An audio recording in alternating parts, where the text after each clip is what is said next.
Chers amis catalans, bienvenue sur une nouvelle vidéo. Aidez-nous à vous abonnant pour donner de la force à notre chaîne. Attaquons avec des nouvelles de Alexander Isak. Newcastle veut plus de 100 millions d'euros pour le laisser. L'attaquant suédois, lui, souhaite une augmentation de salaire, et des sources révèlent que le FC Barcelone est prêt à mettre 100 millions d'euros sur le table lors du prochain mercato. Neymar est prêt à rejoindre Barcelone gratuitement cet été avec un faible salaire, mais le patron de Barcelone, Hansi Flick, a de gros doutes sur la signature de Neymar en raison de son âge et de sa condition physique. En parlant de mercato, Barcelone est prêt à offrir 45 millions d'euros pour Gabriel Martinelli cet été. L'ailier pourrait être vendu pour financer une refonte offensive à Arsenal. Le FC Barcelone souhaite aussi recruter 2 joueurs cet été. Il cherche un attaquant et s'intéresse à Isak. Le second renfort serait un latéral, notamment sur le flanc droit, avec un intérêt pour Rassu. Le club pense aussi son intérêt sur Saba Karbashvili, un arrière-gauche de 16 ans dont Liverpool et le Real Madrid sont également intéressés. À la fin de ce mois de mars, une décision sera prise si Ter Stegen reviendra cette saison ou attendra le début de la saison prochaine. Et qu'il soit prêt ou pas, le club prévoit de renforcer la concurrence sur le poste de gardien de but et pour cela, Barcelone a pris contact avec les agents du gardien de l'Espagnol Joan Garcia pour les informer de leur intérêt. Arsenal et Leverkusen sont également dans la course pour le signer. Barcelone veut prolonger le contrat de Rafinha jusqu'en 2030. Sa clause libératoire est en cours de négociation afin qu'il puisse partir pour un prix raisonnable en 2026 s'il le souhaite. La rencontre entre Laporta et Mendes a duré 4 heures dans un restaurant asiatique de la chic Avenida da Liberdade à Lisbonne. À cette réunion ont assisté le directeur sportif d'Eco et le vice-président sportif Rafa Just, ainsi que plusieurs dirigeants du FC Barcelone.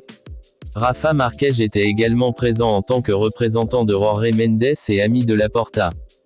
Lamine Yamal signera un nouvel accord au Barça, affirme son agent Jorge Mendes. Nous avons seulement parlé de Lamine aujourd'hui et il reste, a ajouté Mendes après avoir rencontré le conseil d'administration du Barça à Lisbonne. Un nouvel accord à long terme sera officialisé lorsque Lamine aura 18 ans cet été dans le cadre des plans. Après avoir battu le Benfica sur une score de 1-0 sur un but de Rafinha, le FC Barcelone compte désormais 19 buteurs différents cette saison, soit le deuxième total le plus élevé parmi les 5 grands championnats, juste derrière le Real Betis. Les buteurs du Barça de cette saison sont Lewandowski avec 34 buts. Rafinha en a marqué 25. Ferran Torres et Lamine Yamal aussi à 11 buts. Dani Olmo en a 7. Pedri est sur 5 buts en égalité avec Fermin. Pablo Torre en a marqué 4. Eric Garcia, Inigo Martinez et Koundé sont sur 3 buts. Araujo, Gavi, Pau Victor et De Jong sont sur 2 buts. Et enfin Baldé, Cubarsí, Casado et Gérard Martin ont chacun marqué une but. Ces records ont joué un grand rôle sur l'invincibilité du FC Barcelone qui est sur une série de 15 matchs consécutifs avec Flick, battant le record barcelonais de Xavi, 13 matchs en 2023. Le prochain objectif est le numéro d'Enrique, 22 matchs sans défaite en 2016. Pedri est le joueur ayant récupéré le plus de ballons, 161, dans les 5 grands championnats européens cette saison. Casser des lignes ne suffit plus, il arrive pour tout prendre. Le crack espagnol montre qu'il peut briller aussi bien avec que sans ballon. Pedri est en train de devenir le joueur le plus complet de sa génération. En Liga, Barça affrontera Osasuna lors du prochain match et des changements sont attendus. Koundé devrait diriger la défense aux côtés de Cubarsí, Eric et Martin. Au milieu de terrain, Casado devrait avoir sa chance, tandis que Gavi pourrait revenir dans le 11 de départ s'il se remet de la fièvre qu'il a éloignée du terrain pendant le match contre Benfica. Olmo, sorti tôt contre Benfica, pourrait être une option. En attaque, Lamine semble bien parti pour obtenir une place de titulaire après avoir été remplacé au début de la seconde période contre Benfica, tandis que Ferran pourrait remplacer Lewandowski ou Rafinha, ce qui fait de Fermin une option pour Flick. Marc Casado est le pivot le plus efficace de Barcelone, des chiffres impressionnants confirment sa valeur malgré son rôle en déclin ces dernières semaines. Il a débuté 27 matchs, représentant 69% du total des matchs de l'équipe. Il est l'un des joueurs les plus influents de la Ligue des Champions, jouant 85% des minutes, un pourcentage qui reflète la grande confiance que Hansi Flick lui accorde dans les matchs décisifs. Il a réalisé 6 passes décisives, dont une lors du Classico, lorsqu'il a servi Robert Lewandowski. Il est aussi le joueur avec le plus de tacles en Ligue des Champions, 10,3 tacles réussis par match.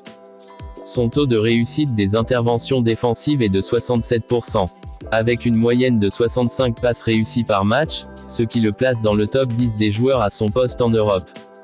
Il est aussi le 3e joueur le plus parcouru sous le maillot de Barcelone, avec un total de 81,2 km au cours de la saison. Et enfin il est premier, au nombre de ballons récupérés, 39, ce qui reflète son importance dans le travail défensif. Le cas de Ansu Fati devient un peu plus rassurant, il s'entraîne individuellement après les séances du club parfois accompagné par Lewandowski qui l'aide beaucoup. Flick a réalisé une vidéo de motivation pour Ansu Fati, qui contient des images de lui-même à son meilleur niveau pour tenter de le motiver, mais n'empêche, Fati peut quitter le Barça s'ils reçoivent des options venant de l'Arabie Saoudite ou le Qatar. Mais espérons de bonnes nouvelles le concernant lors des semaines à venir. C'était tout pour les nouvelles du jour, n'oubliez pas de vous abonner et de donner vos avis sur les commentaires. Merci et à très bientôt.